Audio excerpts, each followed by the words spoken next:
Ngiyacela ke bathandekayo sivule incwadi ya First Chronicles chapter 12. Sifunze khona le verse la 32. Bese ubeka umuno ku Ecclesiastes noma uMshumayeli chapter 3. Sitawufunza verse 1 kuphela. Bese sikaluja sifunza Galatians 4 verse number 4 na 5. Bese ke sengima lapho kwanamuhla ngiyasuye emidlalo ongadlali maningi malanga sekhona sitalifunza iBhayibheli.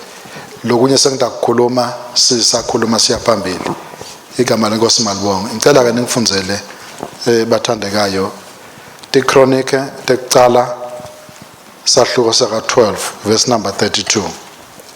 Emadvodza aka Isakhari labeticonza kahle tikhatsi ati nekuthi Israyeli kufanele enteni bekutikhulu letingema 12 akanye nato tonke tinini tawo letatitiphethe. Siyabonga.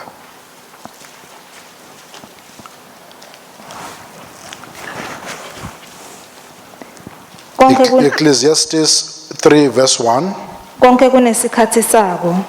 Yonke info leyentekako inesikhathi sayo lapha emhlabeni. Bese sifunza Galatians 4 verse 4 to 5. Kodwa kwathi isikhathi sesifikile ngalokuphelele uNkulunkulu wathumela indvodzana yakhe leyatalwa ngumfati yakhula ingephansi kwemthetho khona itewubahlawulela labo labangaphansi kwemthetho kuze nathi semukeleke njengemadvodzana. Praise the Lord. Itheme kulamaviki lendlulile inkosi le yendlulisa phakathi kwethu through our pastor ku understand ukuthi how to respond in our time, taking from leyo theme inkosi beke lomlayeto ukuthi before and uma sta responda kahle kuletikhatsi we need to understand the times. Lel verse lesilifunzako kuTikronike tekucala ngesingisi of the sons of Issachar who had understanding of the times. Baticonza tikhatsi to know nekwati what Israel ought to do. Kuthi bantwana bakaNkulunkulu kufune bendeni. Baconza tikhatsi baba nelwati kuze kufune kwendeke ini. Umuntu longaconza isikhatsi ulahlekelwa ngilokunengi. Kuthi nakufika isikhatsi kuwena kuna imvula sehlobo labanye baphume bayulima bayuhlanyela yena alale angaphumi kuyohlanyela. Nakushaya isikhatsi sebusika sekuvuthiwe emasimini sebavuna abantu yena kude latakuvuna ngoba ngesikhatsi kuthiwa kuyahlanyelwa wehlula kuconza tikhatsi isikhatsi sanyalo. Kuconza isikhatsi nengaconza isikhatsi utawugcina wende into lokufuna ungayenti ngesikhatsi lesingesiso kungabi nemphumela lokahle. They understood the times. Baka Isaac.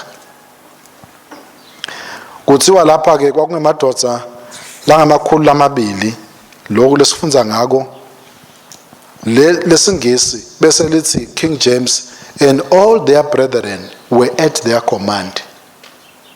Bomnakabo bathi ngoba nini understand isikhathi sitsheleni ke ukuthi isikhathi sekwendani yalo. bese sesenda kanjalo. Bathi faka isimene sekulalela kuze bangabi out of tune netikhatsi. Igama lenkosi malibonga. Ingceko babe umfundisi ekhaya uthi uNkulunkulu uthi bazalwane, how to respond in our times. Siresponda kanjani?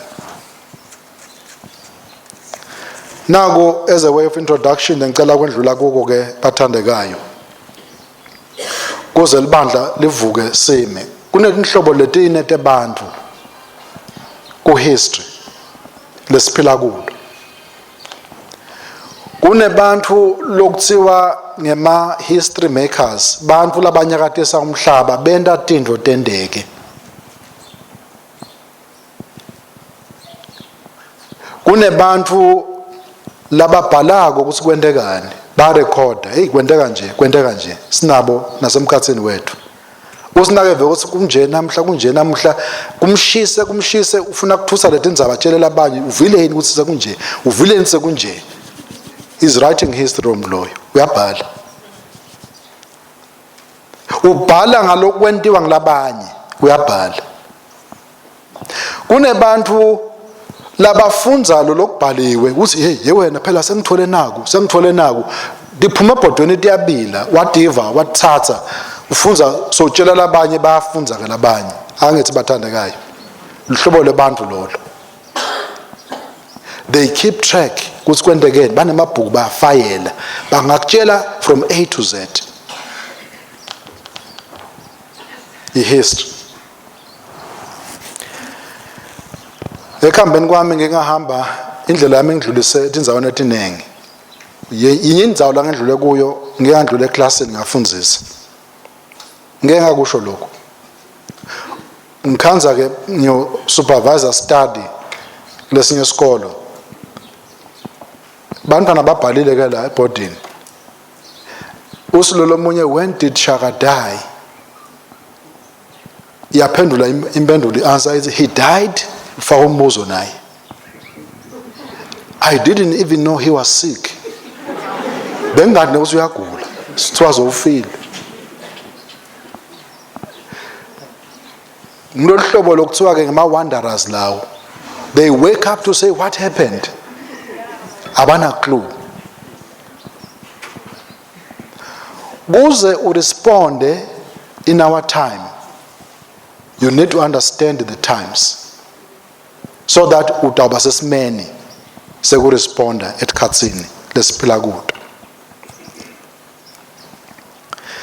Leli verse lengilifundzile silifundzako kuti Chronicle kuna Davide inkosi.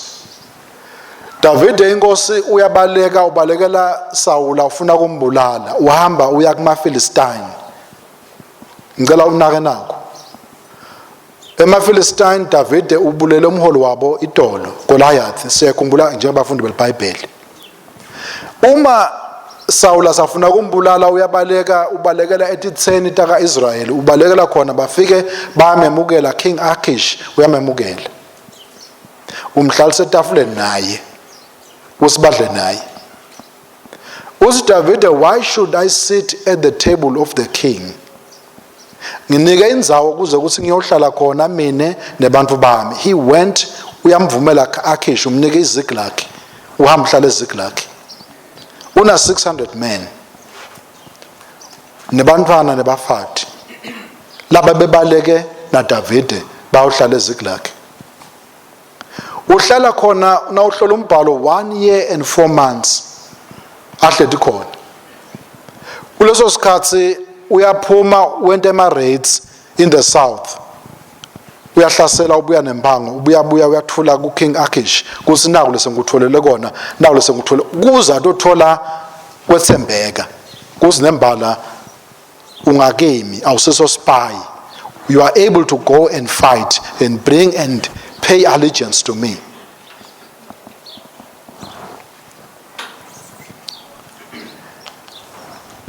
Bayeva labanye labaka Juda baka Israel kuSawule ukuthi Davide useZiklag banyomuka ngamunye banyomuka bathi siyojoina King David abengasinkosi kulesikhathi before abe enthroned uyabaleka ngicela ubambe nakho uma David abaleka la Saul kwakusikhathi singakefiki kuthi abe inkosi kuze aphephe angabe silima wabaleka wawubhaca kungendeka uhlale uthi wena hayi mina nginkuzimalanga mina isikhathi singakefiki kufuna uthathise uresponda njani noma David abegcotshwe uNkulunkulu ukuthi utaba inkosi akazange ahlale ngaphasi kwalolugcobo ukuthi I am anointed of God wasn't the time is not now kungendeka ngibulale Saul so many anointing kubantu ifile yabulawa ukuthi lo muntu lo nale anointing wehluleke kubona tikhatsi a respond appropriate wabaleka bawuhlala imgetse lahlele ezigilaki uNkulunkulu tsinza abantu le kuSawula uthi hey nangu David ngwakuphambani niyomjoyina bahamba bamjoyina kuthiwa waqala abang 600 but I will show you wagcina sebang 60,000 le ezigilaki bana David. The other people were responding to i-call yaNkulunkulu kuze bahambe baye le ngaphandle ema outlaws nema refugees from Judah bayefika kuye sizable number of mighty men kwachamuke amadoda lanemandla sibili kwakungabaleki abantu loba ngeke baye empini babuye empini kwahamba abantu lokutawusi makuthiwa kusuka imbi bangakhona kuyempini babuye empini kuhamba bona basuka ngakuSawule bawujoina David ezigilaki leyo ndzaba ngayifunza ku 1 Samuel 27:8-12 so ngabhala ngeke siwafunze lawo mavesi nalo hlobo lebantu lengifuna ukunaki kwafaka abantu one mighty man lisho njalo iBhayibheli ku verse 1 na ku verse 2 help us in war bantu nakiwe empini batababona basidi 3 bantu labahlome emabhows kusho ngalama language yanamuhla baphethe ema cruise missiles banedindiza bayandiza banemkhumbi kune navy kunaletinto leti lithamba ngemasondo lamanengi loloku mabhande kuthiwa yini loku kuma tankers nambo labantu nanga translator in today's language kuya abantu labanjalo baya kuyojoina David ezigilaki. The Bible lists men who were of skill using both their left hand and their right hand. Lokungumangalisako lapho ukuthi the people, the tribe of Judah kuthiwa babe right-handed. But lapha kuthiwa ngalesikhathi bayale baba neskill sekusebenzisa this and this. Kusho ukuthi baniketwe amandla athile, certain skills, certain capabilities uNkulunkulu. At hurling stones. And those that were able to shoot with the bow. This is the caliber of the people labahamba bajoina David ezigilaki. Hamba kancane khona ngijayele khona ngicela uhambe nami unake nako. Little Bible verse 23-32 dawufunza ekhaya so ngabhala kulo Deuteronomy. Uqhamuka the sons of Judah bearing shield and spear 6,800. Kuqhamuka from the sons of Simeon, mighty men of valor, fit for war, 7,100.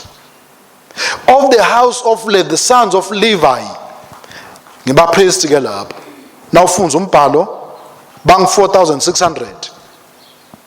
Of the sons of God, men trained for battle, captains of their units. Laba kuthiwa laba khona kucrossa umfula iJordane during the first month. The first month of Nisan kuthiwa is around the camp lapho kunetimvula letinengi.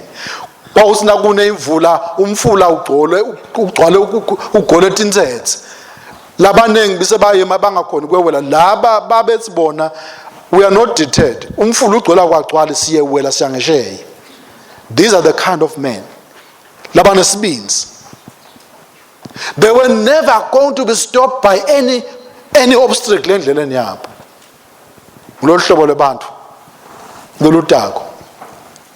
Jehoyada uta na 3,700 men. Zadok uta na 22 captains of his father's house. Kuthiwa lo Zadok, he was a young man, valiant warrior. Behlukehlukene umuntu omusha lo.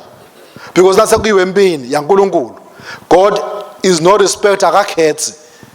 Whoever lotaba available abona tikhatsi uNkulunkulu uthi ngigcotshwe khona. Of the house of Benjamin, tribe yaSawula ke le house of Benjamin. Kuthiwa even my relatives are Sawula. Labanye bakhona bamshiya bahamba baya kuDavide, 3,000 men. Of the house of Ephraim, mighty men of valor, 20,800. Of the house of Manasseh, those were the kingmakers, 18,000 people. Bamjoin. Lexical Bible ekugcineni. Of the sons of Issachar, these they understood the times. Ngiva kungazuthi uthi uNkulunkulu balungile sebakhona bonke banemandla, banemakhono, banema-abilities, bayakujoyina, but you still need somebody lot of understand the cards. For you may, because you think you are strong, you are mighty, bese ungena empini prematurely. Uthi uNkulunkulu, I want to have somebody, the sons of Issachar ekugcineni. They understood the times. They knew what Israel ought to do. All their brethren babe at their command. Babe hlethi bangema intelligence. Ndawusho njalo lesikhatsi namuhla. Nakiwe empini uzina ugadazela kunemasotsha ground forces, imarine tasemantini, air forces tibe khona, but you still need intelligence. People who are going to be saying, yeah, now it's okay, you are in order, but asenime kancane. Khona singakahlangani kahle. Kuze ngahlangana kuthiwe twe hambani. Everybody utawusuka lapha khona bese uyangena kuyosetshento. Understanding the times. Of the sons of Issachar. Uma uNkulunkulu anginiketa lo mlayeto ngibuka lokhu ngilandzela le ishumayelo i-theme lesiniketwe ngibaba ekhaya ngiva nanga amagama. Uma David asuka abalekela Saul aya eZiklag, uthi uNkulunkulu, the time is not yet come. Wait until I empower you. Once you are empowered enough, I will tell you the sign. Now it's time to go to war. For David, it was a time of war that was approaching.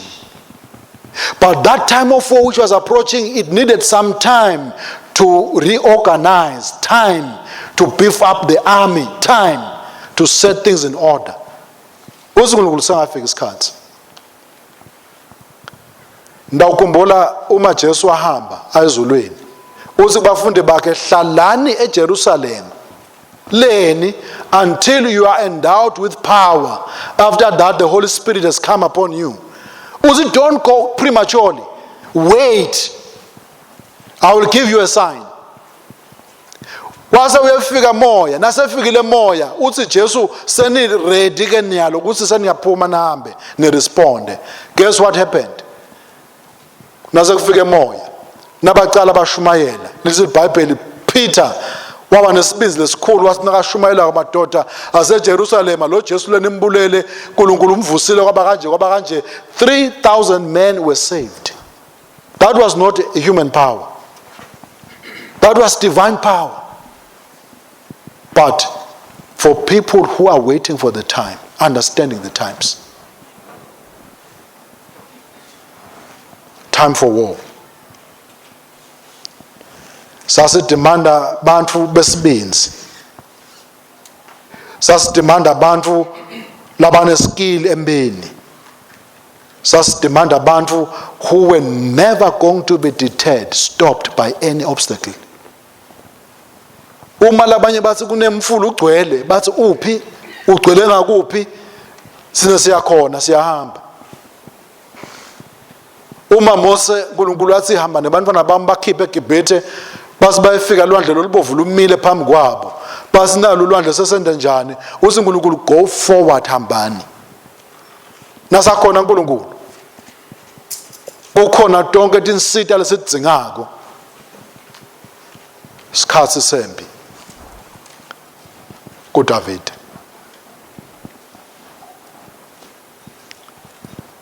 Ngifuna namhla kuseni ukuthi bathandekayo in my spirit ngiva Ephesians 6:10 to 18 dawufunza ekhaya. Sikhathi lesikuso sikhathi sembi spiritual warfare. Not physical warfare. Sikhathi sembi spiritual warfare. Lelesikuso.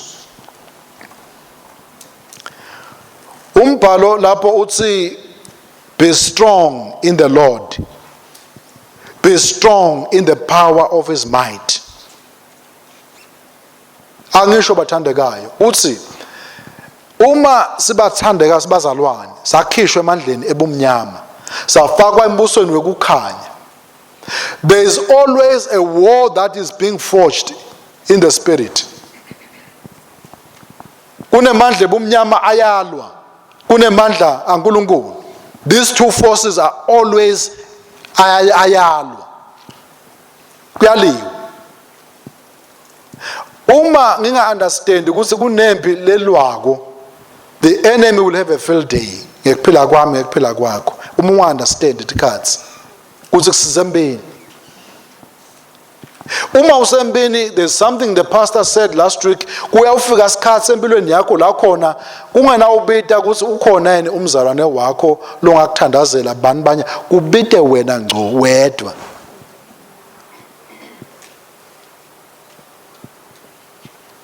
Nazi isithombe lesibonako. Uma kuyiwe empini baphethe lihawu, the shield, ngala baphethe isword ngala. Nakuqhamuka sitha sivivile sitawufuna kushaya. Ubona umcibisholo uta umcibisholo uta ngala. Nangiphethe lihawu luvikela ngala. Nangiliphakamisa. Lo mcibisholo ushaya ngala ungeti kimi. Noma ngabe ngiyafisa ukukuvikela ukumakhelwane ngiphethe sakami isihlangu ishield ngeke ngikhona ukuvikela. It requires your own. Uma sekufika isikhathi lapho khona seyivivile ibinasi sitha sesiphambi kwakho sekufune manje usale usihlahlela ngenkemba. Khipha yakho inkemba ushaye ngayo ngeke uboleke kumakhelwane. Sikhathi sembi in the spirit. Umbhalo uthi la cinani enkosini nasemandleni awo lamakhulu. That's number 1. Be strong. Uthi lo mbhalo put on the whole armor of God. Hlomani ngato tonke tikhali taNkulunkulu. Not some, but all. Because if you have some and not all, uma uphethe lenkemba inesikhathi sekusebenza nakuchamuka imicibisholo ushilo uNkulunkulu ukuthi udayicisha kanjani. If you don't have the shield, then you are never going to be able to defend yourself. Udaba nemhuzuko sonke isikhathi. Kuze ndawo khona ukumelana nemachinga onke asathane. Kuthi ngelisuku lolubi in the evil day be able to stand. Kusho uNkulunkulu. The Bible lithi we are not battling impilo ibetli a physical battle, waging a war against flesh and blood. No. It's a war against principalities. It's a war against powers. It's a war against rulers. It's a war against spiritual wickedness in high places. That is the war that we are fighting. Uliwale lemble sikhuluma ngayo. And whoever wins in the spiritual war will manifest victory emhlabeni lesiphila kuwo. Kufuna kusho ukuthi bathandekayo lesikhathi lesiphila kuso kunembi leliwako iyaliwa lembi. Is a spiritual warfare. Sidinga uNkulunkulu kusivulela kubona kuthi we are in battle. Kuyaliwa. Angitshela kancane. Uma Daniel athandaza little Bible he prayed he answer yafika the first day athandaza. But the prince of Persia yalwa yasingeke kwendeke. Lembi so uthandazile ianswer yakho seyiphumile. Kwaliwa emimoyeni kwathiwa ngeke le answer ifike kuDaniel. Ibanjwe yini? Imimoya emkhathini. The forces of evil are real. The forces of evil, they know the time. Ukuthi siyaphela isikhathi. The enemy is going to be most fierce ngesikhathi lesiphila kuso. Kubetha abantu bata understand that cards. Bese singena esikhaleni. Ingelosi yaNkulunkulu beyithumele ilesimpendulo kuDaniela yahluleka kuda. Kwaze kwabita usukube ne reinforcement kuze kusuke ingelosi lenkulu Michael the archangel. Wase uyehla Michael uyaliwa kuze kube ne breakthrough kuye phansi.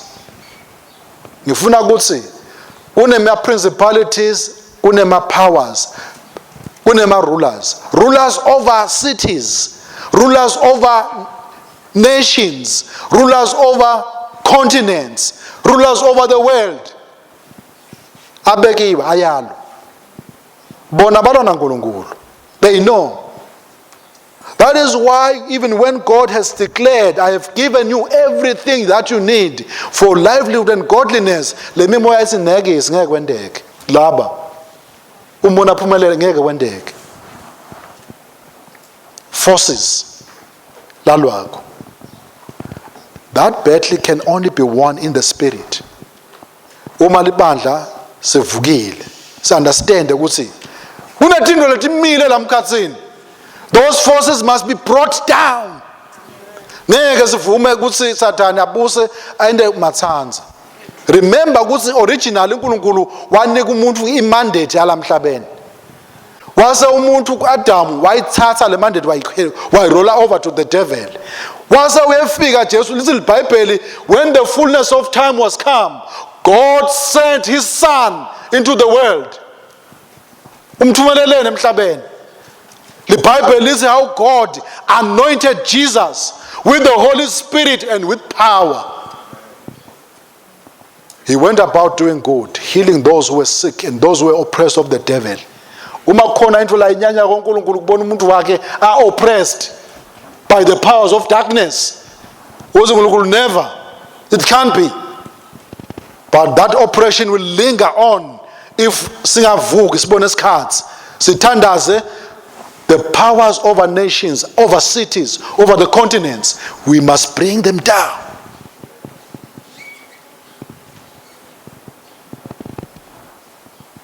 We must bring them down. Usulo mhlabeleli phakama Nkosi tivete emhlaba tikubone. Umhlaba ufuna wathi ukuthi uNkulunkulu nguye lo in charge.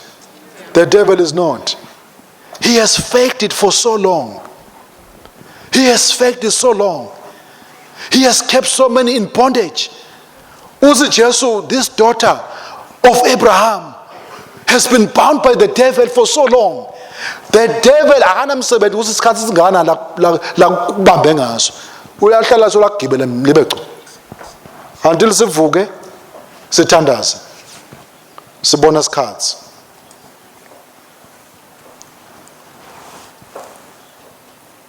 Bathandekayo, David waba nesikhathi sembi.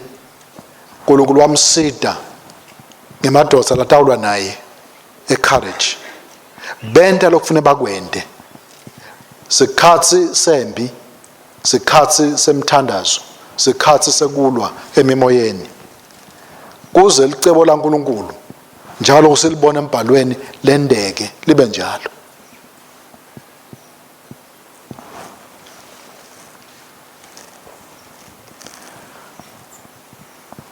Khungani tinkhalo tenu ngeliciniso. lapho ukhona emsebentini, lapho ukhona emangweni, lapho ukhona ekhaya, asesibe abantu beliqiniso. Liqiniso lelingabuye emuva. Liqiniso even if it costs you your life, but speak the truth. Shame the devil. Ungabukusimo ukuthi kuze ngiphile kahle asengimane ngilikhararishe kancane and bend the truth. No, that's not the time. Because guess what? Uma ngabe ungafika lapho khona liqiniso ulibhenda kancane ngesimo, maybe you can gain a year uthi utawuphila umnyaka. But what is a year in eternity compared to eternity? Kungcono kumela liqiniso emazulu ahleka smile. Yes. Naboke. Even at the personal expense. Emazulu atau smile. Ungahamba emhlabeni nazo hambile kuyawurecord ezulwini. Hey. IBhayibheli lithi lelesibalandzelako, they did not love their lives even until death. Kwazi mase simo sesishuba bathi hayi sicojwe khona sishintshe. We can't change. Sibeke phambili. I will never forget the time ngisesikolweni kufika boarding master uhamba na head teacher at that time. Ba camouflage kusenkonzweni kuba nenkonzo yema students ba camouflage ke bagcoka lo mabharaklava nani majazi benta ngasibaphethe ilokhwanyana tebham bathi hey bonke labathi Jesu la sifuna kubona uyabona.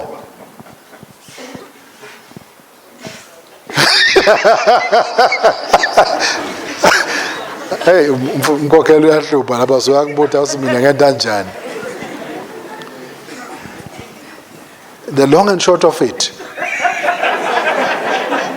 it's labanengi bangenela lutwetwe kwachucha amabhloko kwaba lukhuni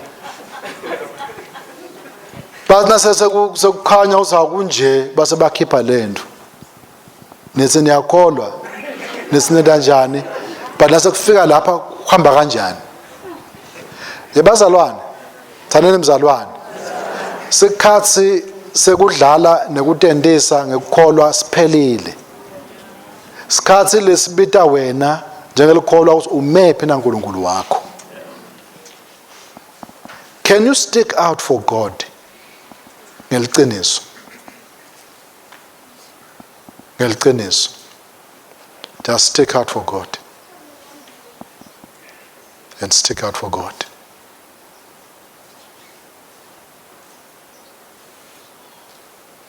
That is what God wants to happen kulamalanga. Qiniso. Asel imponchuko iqiniso seliphile. Emanga angakuthengela a few years, but they will never buy you eternity. It has to drop.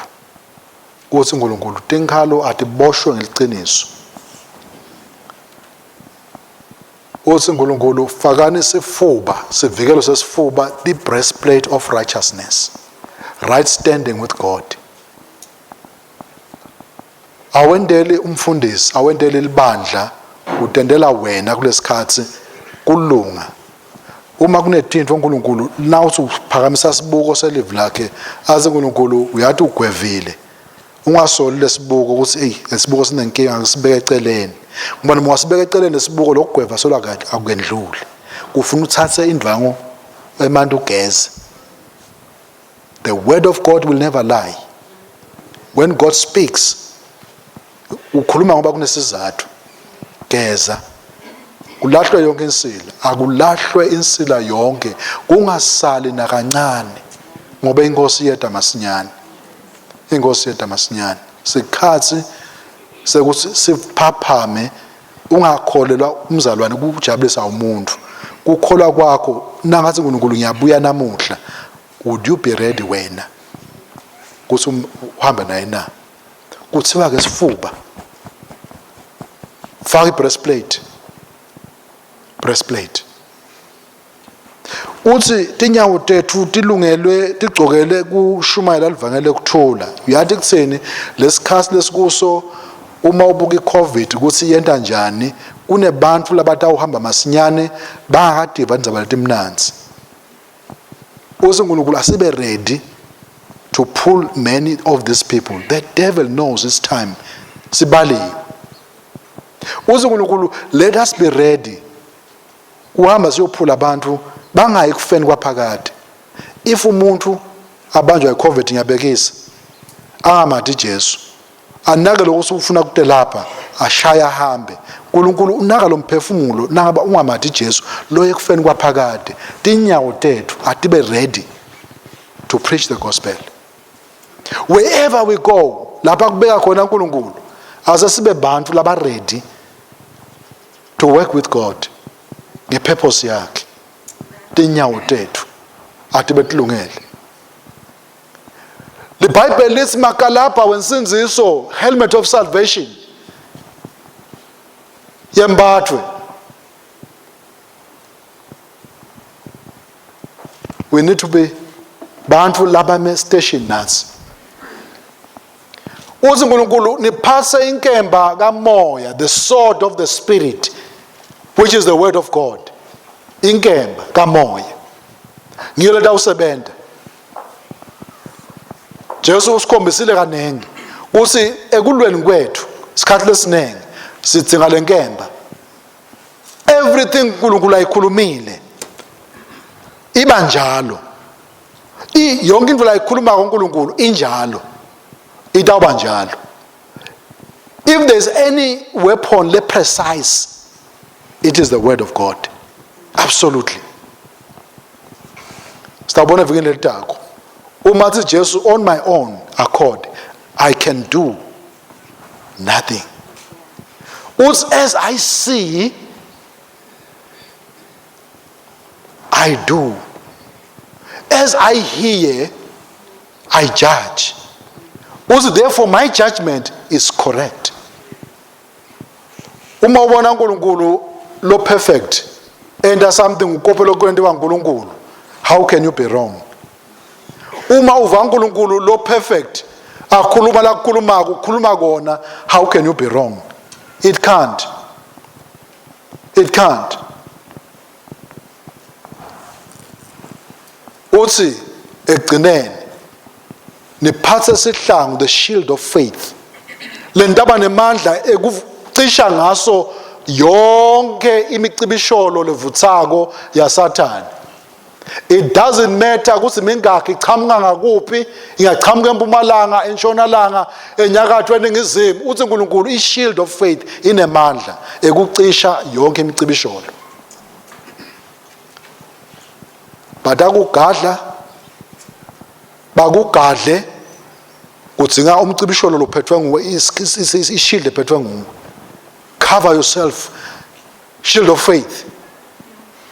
Ifaith letalwa live la uNkulunkulu longacambe manga. Therefore we know what's going to happen.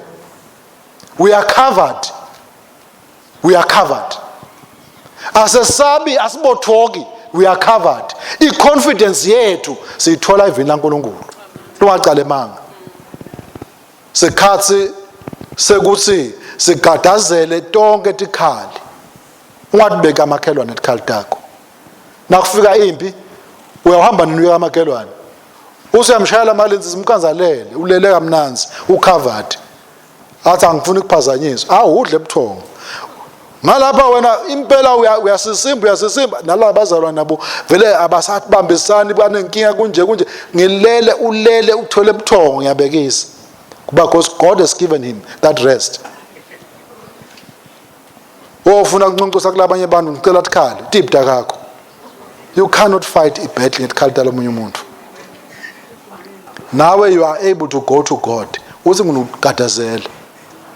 And once God has spoken, what zebesela wangathathi wena tikhalita yakho, nase kufika imbi, you have yourself to blame, not God. Doze kungizokhulumela ngithi. shield of faith, which is praying, the Bible says, always with all manner of prayer. Nithandaze ngaso sonke isikhathi. Ngato tonke tinhlobo temthandazo, angikho ukukhuluma ngenhlobo temthandazo. There is a prayer of agreement. Babe mfundisi Hlatshawo ekuseni wathi asithandaze as a corporate body. There is a time for that. There is a prayer of thanksgiving. Uwedwana ukuthandaza uNkulunkulu. There is supplication. Kunemthandazo ehlukehlukene. All manner of prayer. Ufune iphumele arsenal. Iphumele arsenal. Iphumele arsenal. Lesiyethwele. Nincuse in the spirit. Ngeva ngazuthi yabathandekayo nasithine nefamily yakho so covered. Can you do this emakhaya? Nanithandaza kwenzamba nanilalako. Cover your homes with the blood of Christ. Simo sibi, cover your homes. Uzungaba covered wena, then extend your hand, supplicate uncusele labanye. Ungabe selfish. Lithandazele libandla laNkulunkulu. Lithandazele libandla laNkulunkulu. Silithandazele. So that God would cover us. Kulesikhathi lesedlula kuso, isikhathi esihamba kuso. We need the blood. Impi ebumnyama iyapaka, iyasebenta, yenta imisebenzi leyendako. Nkulunkulu uthi, I'll cover my church. The gates of hell is never going to prevail against the church.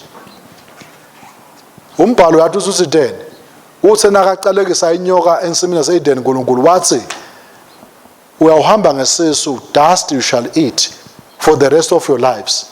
But mina nawe lesisinzisiwe lesikholwa, we are not dust. So you must be excluded. That is why nakuthiwa kunebathakatha ungesabi, now under the blood. Uyamtshela Sathane yathi kuthini lo kuthakatha uthakathela abantu labayidust, angidliwa idust, angisiyo mina idust usungangidla mina. We are not covered, we covered by the blood of Christ. But we need to speak.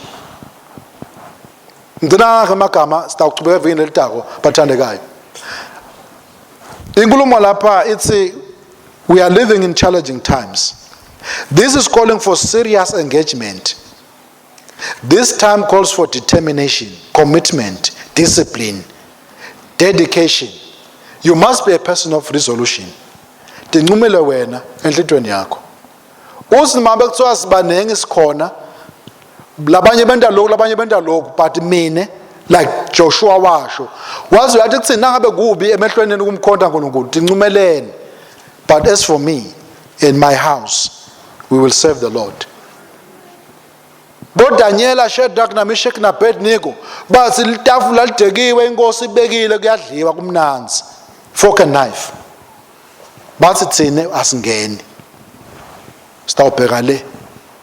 Moses asahleli kupalace thina timambela kahle, ubona abantu bakubo bayahlupheka, wancuma yena was no, this is not the life. I can't be living impilo lenje, impilo of luxury mina ngala babe bantu bakithi bahlupheka. Was no, I'm going to join them. I would rather suffer the affliction with the people of God than to enjoy the pleasure of sin for a moment. Was negis ngiyashiya la ngiyahamba wahamba wajoyina khona. Lesikhathi leso sikhathi sekuthi lo muntu sekukhonvela ibonako sekusile. Kuse kungasa kushintsha stage, kushintsha ligiya nase kusile. Lashintsha ligiya. Uma ungumuntu nangu lomunye kuyendeka kuye, utshela ukuthi yena hayi wakhe imali, uyayakha imali. Ayende imali kuthiwe hey asawuphumula sikude isikhathi sekuphumula, I need to work kuthi uhamba uyosibhedlela ukuhlola kube kanjani, asikude isikhathi saloko ngiyasebenza kuthiwa nasagula asembhedzeni. La ingqondweni yakhe kwasekasanguluka kuthi konke longakwenda kunetinto temgcoka empilweni lokufuna ngintenda ipriority. Wendiswa yini lesimo sesimfake ekoneni eshokweni, lithi lami uNkulunkulu usitshelile into engakendeki. Was this is what is going to happen la loku unfoldako. Sitawubona evikini letako lokunye kwaletinto Kufuneka ubona ukuthi kwendekani, what is God doing? Bese uyat position. The message from our pastor, how to respond. Kubhlungu ukuresponda out of 10. Phendula nje into lengekho engakabodwa. Uyiphendule mbaba ushaya i-answer.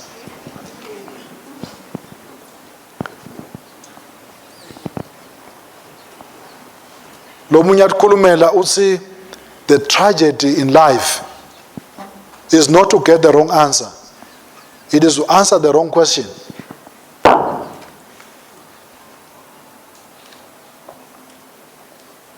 Nkulunkulu uthi we need to respond appropriately in our times.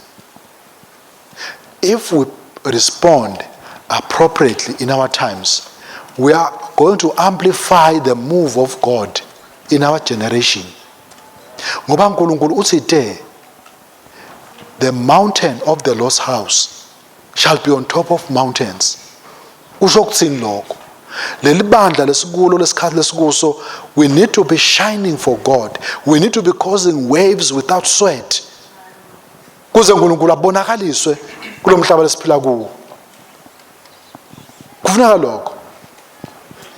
This is a call to each and every one of us, unique as we are, with the God-given talents, abilities, giftings, for the time as this. Lokho uNkulunkulu asende siphile ku-2021, singaphili ku-1900 noma ku-1800. Unesizathu uNkulunkulu. Kude mistake.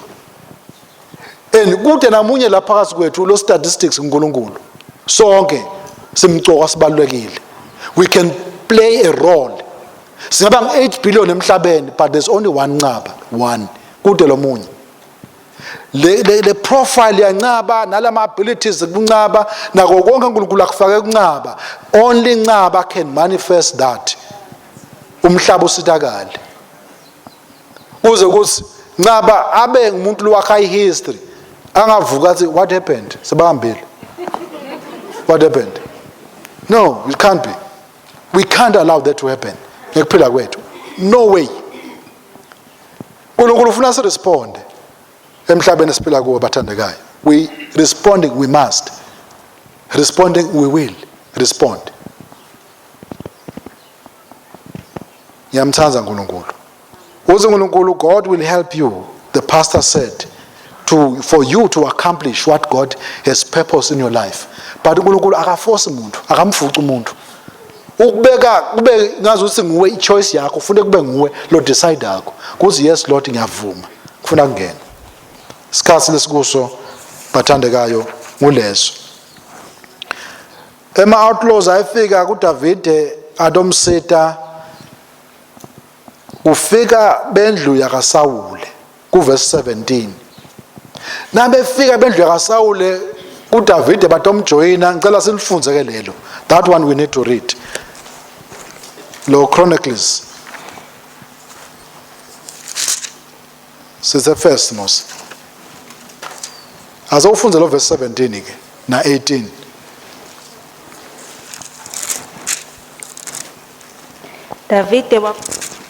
Davide waphuma wayawubahlangabeda.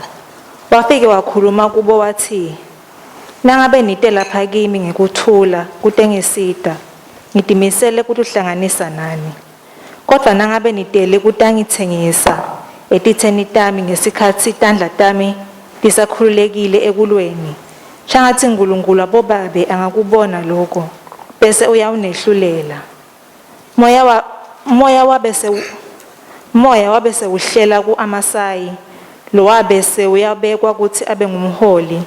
Lobe ngemashumi lamathathu wathi, Davide umsa waJese, thine sibakho, sihambisana nawe, impumelelo, nalabo labakusitako ababe nempumelelo, ngobe uNkulunkulu wakho utakusita. Davide wavele wabemukela, wababeka baba baholi bemabutho akhe ekuhlasela. Mayibonge inkosi. Amen. Bayafika baresponda beta kuDavide. Uthi Davide nalaba bendlu yaka Sawule emaBenjamin beta kimi uthi ngabe kungiko uyasola uyababuta ke lo mbuzo uthi hey emadoda, so if you have come to me peaceably to help me, my heart will be united with you. Inhlitiyo yami itawuhlangana nenhlitiyo yenu. Ngifuna kuthini? David akazange abe phecelezi ngesiNgisi naive. Kuba naive uthi emasango ngavulekile. Wonke lo tako utele tokusida. Sikhathi sekuba vigilant. Lesiphila kuso. Kuyawuchamuka abantu labanye bete ngathi batokusida kanzi abakete tokusida bete kutokuncutha. Nyamkhumbula Samson na Delilah mos. Delilah was planted to find ukuthi amandla Samson angakuphi, with the hope and with the aim ukuthi bambulale, not to help him. Uze ka David nichamuka endleni ya Sawule noma kule tribe ya Sawule, aningeke utospaya yini, ninte kimi ngekuthula yini, kutongisida yini, noma ninte nje. Ngifuna ukuthi there was a sermon the pastor la ishumayela mina basilenge share noma besilapha ngisakhumbula, but I remember noma athi Sathane in most instances will never come anemsila anetimbondo. Udawuta ay gentleman afaka kahle isudu yakhe yakanokusho aphesela iBhayibheli lakhe noma ibriefcase yakhe nawe uzumethembe ukuthi hayi yabona ke lo asina kakhuluma with this gentleman is so reasonable man. Ungene who can sing, a line who can sing abasho njalo singisi. Ungene uthi thokozo ongekhathi hawu kanzi ngene njani la. If you are not vigilant kulethi insuku, without cancer swept away. There are many prophets and false prophets that are gone into the world. Iba vigilant. Skhathi sekuba vigilant. Don't just swallow and take everything. Don't. Nidanga kuthula na. The Bible says then the Spirit of God was uyehlela kwaMasayi. Hey, was uyaqala uyakhuluma aMasayi. Say ngathi kuthini? David ndodana kaJese thina singakuwe. uNkulunkulu wekuthula kunje kunje. Then something happened kuDavid. Liyamenda wase uthi hayi amadoda na, I'm cleared now. Ngiyanemukela. He joined his heart with their heart. uNkulunkulu has not left us without assistance. Ngiyamthanza uNkulunkulu. Uma kune question mark in your spirit concerning anything, ngicela ukuthi ungayithatheli phasi, yiprobe. Uma unemsindo lo uvako in your spirit about anything, skhathi sekuthandaza.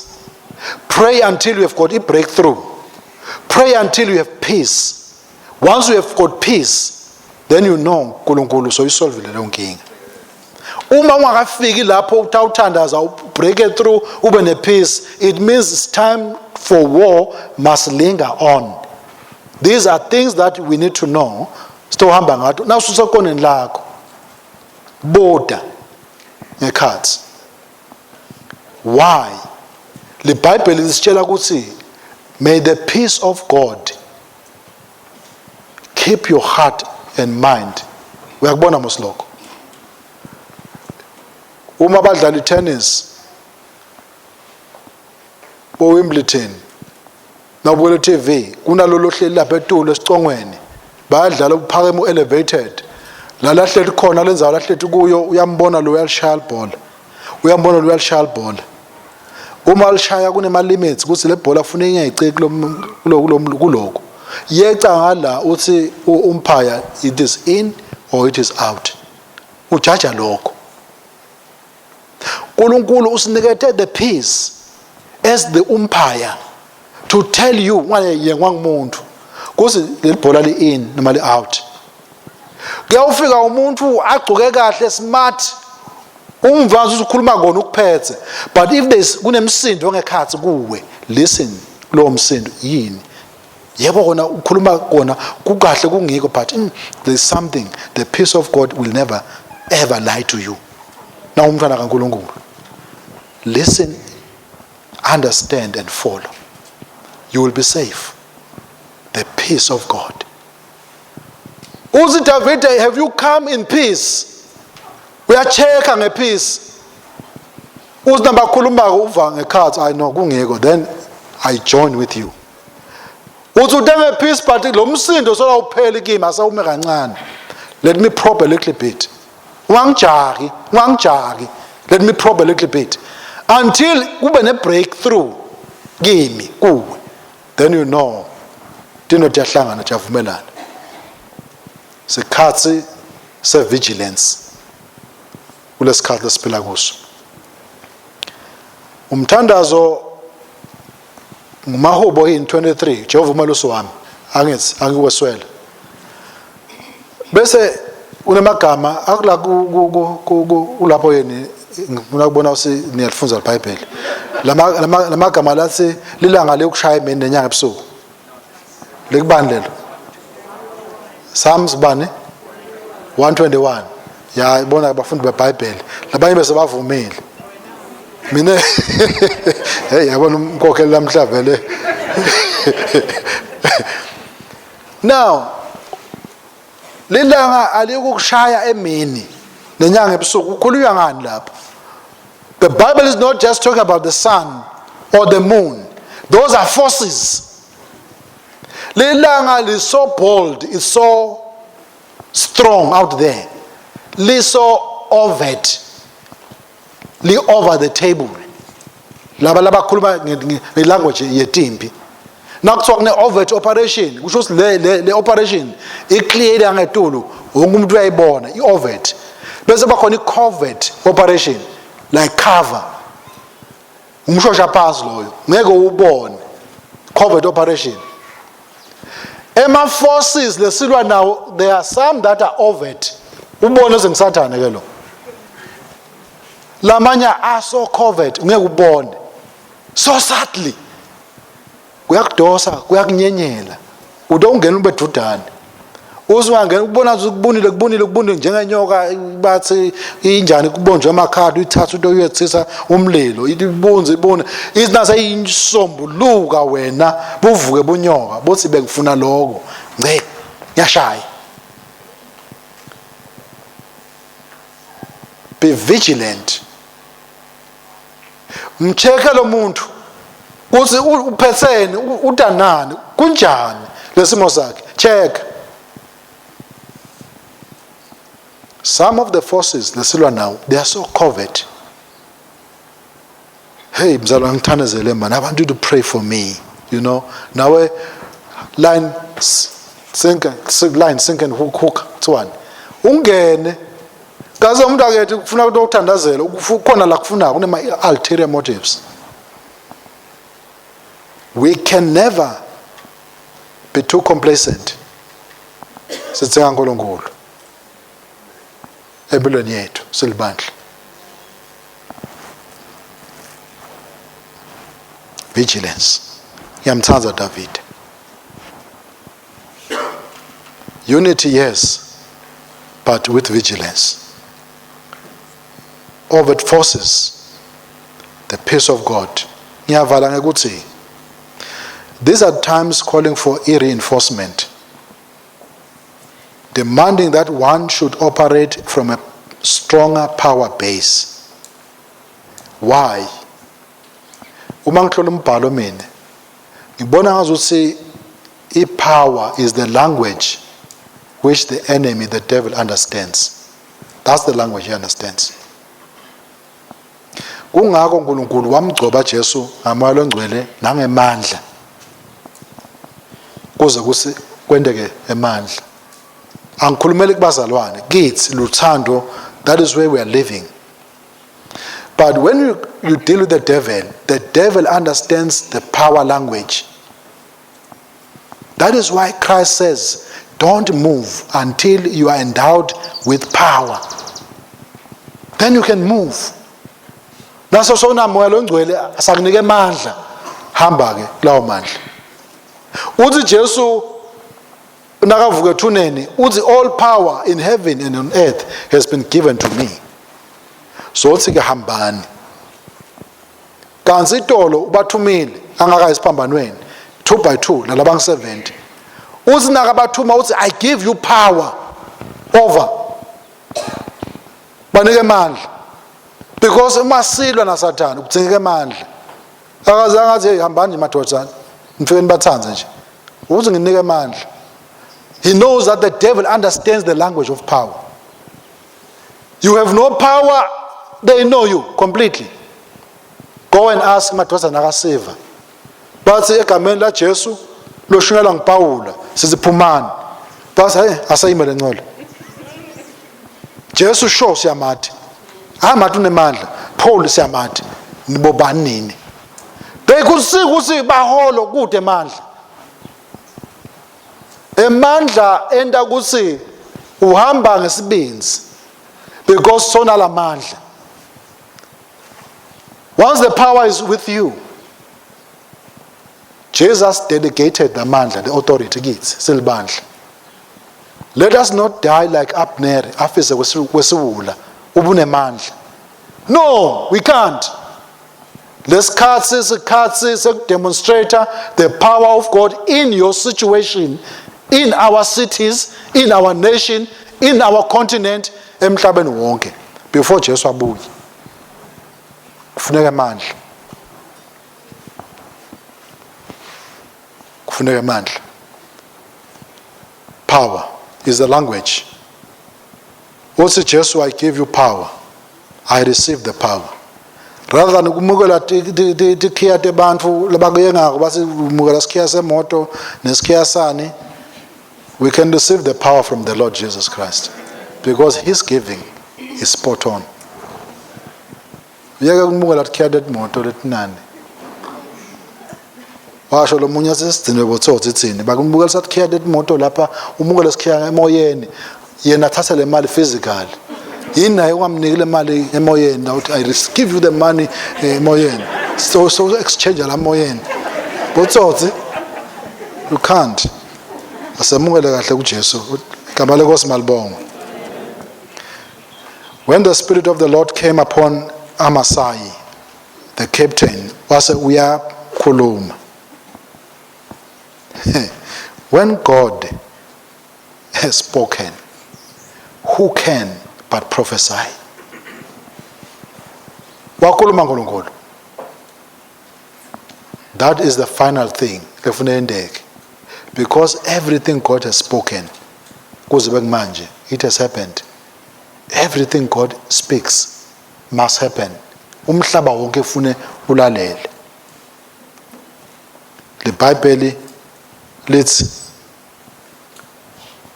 ku-Isaiah 8:12 ningabokusho kuthi conspiracy or confederacy concerning the things they say confederacy kudo.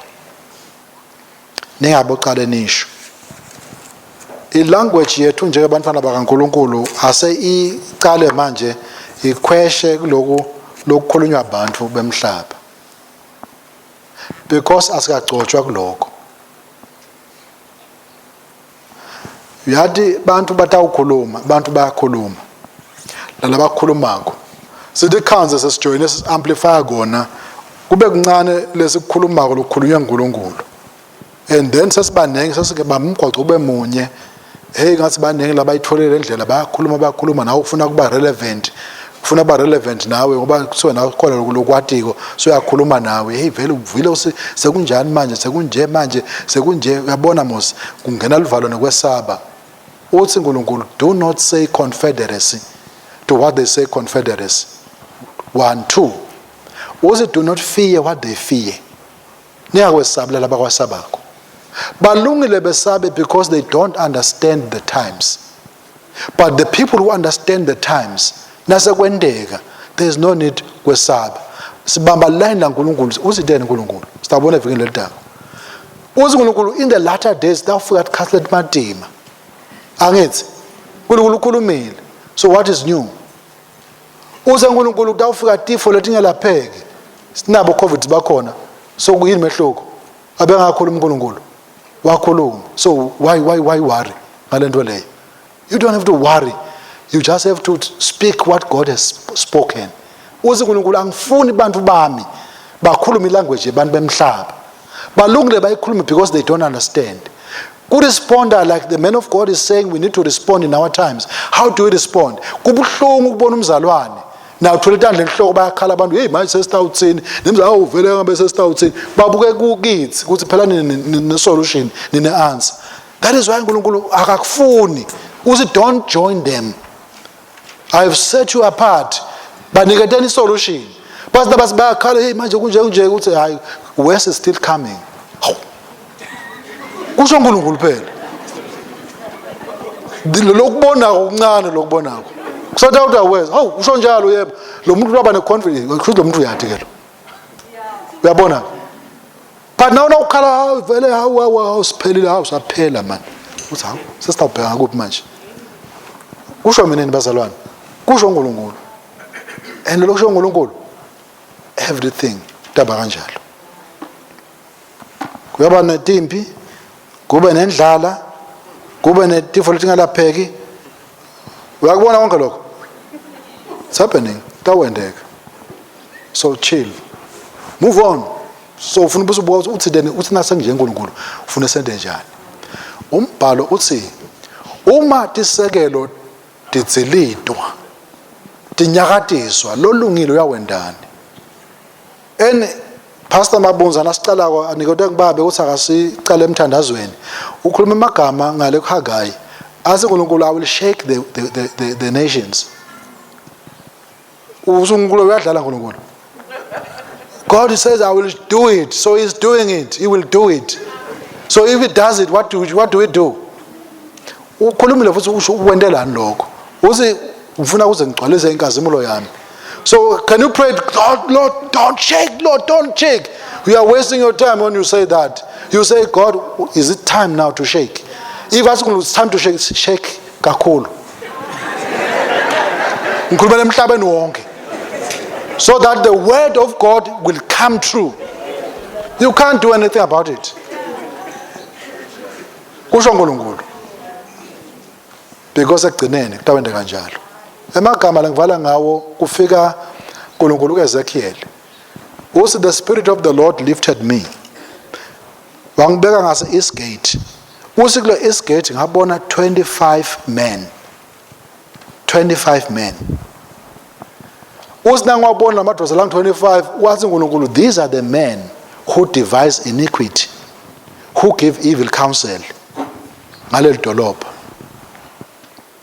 Uthi bathi lamadoda this city is the cauldron libhodo and we are the meat la kuleli bhodo.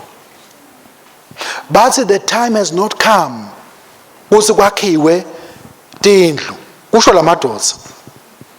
Uthi ke uNkulunkulu kulendoda prophesy son of man prophesy against this man. Uthi uNkulunkulu I will judge this man at the border of the city of Israel. I will judge them. Kusho uNkulunkulu. Uthi among these men was Pelatiah. Bamsinglisha Pelatiah. Uthi as I prophesied Pelatiah died. Naseng prophet wafa Pelatiah. Dikhasi lesikude bazala ngifuna kunitshela mina. Kuthi if you understand the times njengoba usho kaNkulunkulu everything is going to happen as God has declared. Nothing can stop God. Nakento lafuna kukwenda. Absolutely nothing. You can either follow and flow with God or station phambana naNkulunkulu akuganzayo. No man has ever stood before God and lived to see the next day. Because God is supreme. God is on the throne. God must reign. His will must be done. Jesus uthi nanithandazako nimuthandazana ethi your will be done on earth as it is done in heaven. That's what we are praying. All we need to do ngekukhasta uNkulunkulu ukuthi ithini inzando yakho. And we want your will to be done, to be amplified. Anything that is from the devil and the forces of darkness must fall to the ground. Everything that is from God must be established. When ngiprofeta phela thaya wase uyafa. Libandla laNkosi alisukume sithandaze sinikele konke kuNkulunkulu. Baba wethu longcwele sithange ukuthi thoba phambi kwakho nasemini egameni laJesu. Siyabonga Nkosi levi lakho leli liqiniso limile kuze kube phakade lingeke liguquke. Konke okukhulumile wathi kutawendeka kutawuvele kwendeke. Awucela imvumo kumuntu wenda lokho lokuthembise ukuthi utakwenda. Libandla lakho Nkosi sisehleli phasi usifundzisa ngecommand necommission loyinikete our pastor. We have to respond in our time. But how do we respond? Uthi Nkosi, let us understand the times so that we can take out the right arsenal. Sibe ne right response. Let us glorify wena. Sisaphuma kuleli bandla, siyaphuma la kule auditorium, siya emakhaya, siya emangweni, siya emsebentini. Siyacela Nkosi, sethwalise. Usikhombise indlela lokufuna sihambe ngayo. Kuze kusi silimelele livangeli lakho ngalokuphelele. Kuze ludumo lubuyele kuwe. Kusukela kulesi sikhathi, simade kube phakade naphakade. Qhubeka Nkosi ube nathi. Qhubeka Nkosi usihambele. Qhubeka Nkosi usibusise. Qhubeka Nkosi usivule emehlo akamoya to understand. Especially understand i-agenda yakho kulesikhathi lesiphila kuso. Bese siyalandzela senta lokho. Nali libandla lakho Nkosi ekseni busisa abantwana bakho basaphuma baye emakhaya. Shengazi uNkulunkulu ungasibusisa usigcine. Shengazi uNkulunkulu ungaphakamisa ubuso bakho and be gracious unto us. Shengazi uNkulunkulu ungalifta your countenance and give us peace with prosperity kule level esiphila kulo. Even as we pray kusiphakama Nkosi evena kangwane. Phakama Nkosi ngentsando yakho. Usite abaholi bethu, usite ema leaders ethu. Kusi inhlitiyo yabo ibe nenhlitiyo yaNkulunkulu. Kuze kuthi sinikede wona ludumo ekugcineni kwelisuku. Ngaye Jesu lo iNkosi nemsindisi manje kuze kube phakade. Amen.